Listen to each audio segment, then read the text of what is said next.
ভারতীয় নৌসেনার সাবমেরিনগুলির শক্তি বৃদ্ধি পেতে চলেছে। ডিফেন্স অ্যাকুইজিশন কাউন্সিল ছাড়পত্র দিয়েছে হেভিওয়েট টর্পেডো কেনার জন্য।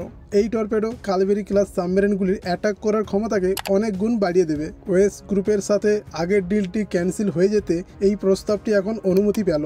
এই নতুন প্রস্তাবটি সম্পূর্ণ প্রকাশ করা হয়নি, তবে এর প্রধান উদ্দেশ্য হলো কালবেরি ক্লাস সাবমেরিনগুলিকে আধুনিক অস্ত্র দিয়ে সজ্জিত করা এবং জলের নিচে আক্রমণ করার ক্ষমতাকে অনেকটাই বৃদ্ধি করা। 2016 সালে $200 মিলিয়ন দিয়ে ওয়েস গ্রুপের সাথে ব্ল্যাক শার্ক হেভিওয়েট টর্পেডো কেনার কথা ছিল, কিন্তু এই ইটালিয়ান কোম্পানিটি ঘুষজনিত কারণে জড়িয়ে পড়ায় এটিকে ডিফেন্স ডিল থেকে সম্পূর্ণভাবে ব্ল্যাকলিস্ট করা হয়। এই নতুন হেভিওয়েট টর্পেডো কেনার যে প্রসেসটি চলছে, এটিতে স্বদেশি কোম্পানিগুলি যাতে বেশি করে ইনভলভ হতে পারে তার উপর বেশি করে জোর দেওয়া হয়েছে।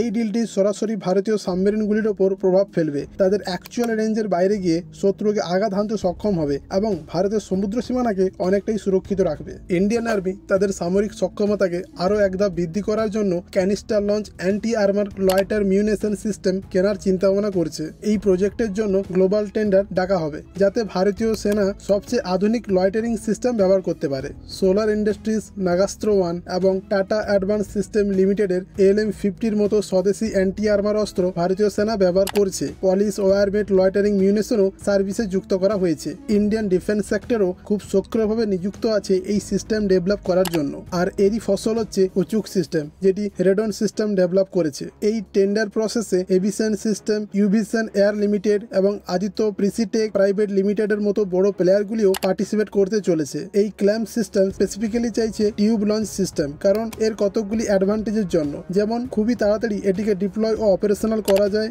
এবং লজিস্টিক্যালে যেসব জটিলতা দেখতে পাওয়া যায় সেগুলি থেকে এটি মুক্ত। এছাড়াও ট্যাকটিক্যাল অপারেশনে এটিকে নানাভাবে ব্যবহার করা যাবে। ইন্ডিয়ান আর্মির এই ক্ল্যাম্প সিস্টেম ভারতের সামরিক ভান্ডারকে আধুনিক করার দিকে আরও এক ধাপ এগোবে। গ্লোবাল ও স্বদেশি কোম্পানিগুলির এই প্রসেসে অংশগ্রহণ এটিকে আরও এক মাত্রায় নিয়ে যাবে। সব ভারতীয়দেরকে গর্বিত করার মতো কাজ আবারও করে দেখালো ISRO. Next generation weather observation satellite INSAT 3DS কে জিওসিঙ্ক্রোনাস ট্রান্সফার অরবিটে সফলভাবে পৌঁছে দিয়েছে। আর এই কাজ করে দেখিয়েছে ইসরোর হাতে থাকা সবচেয়ে দুষ্টু রকেট GSLV-2। লঞ্চ ভেহিকেলের দিক থেকে দেখতে গেলে GSLV এর তেমন কোনো রেকর্ড নেই, কিন্তু এটিকে আধুনিক করার প্রচেষ্টা ক্রমশ চলছে। তাই মিশন ডাইরেক্টর টমি জোসেফ জানান, এই দুষ্টু ছেলেটি এখন আগের থেকে অনেক পরিণত, স্মার্ট এবং শৃঙ্খলাপরায়ণ হয়ে উঠেছে। এই ইনস্যাট 3DS স্যাটেলাইটটি পাঠানোর উদ্দেশ্য হলো মেট্রোলজিক্যাল সার্ভিলেন্স বৃদ্ধি করা, জমি ও সমুদ্রপৃষ্ঠকে ভালোভাবে স্টাডি করা এবং কোনো বিপর্যয়কে আগেভাগে সতর্ক করে দেওয়া। সকল ইসরো টিমকে অনেক অনেক শুভেচ্ছা রইল এবং এইরকম সাফল্য ভবিষ্যতের প্রজেক্টগুলিতে আসবে তারই শুভকামনা রইল।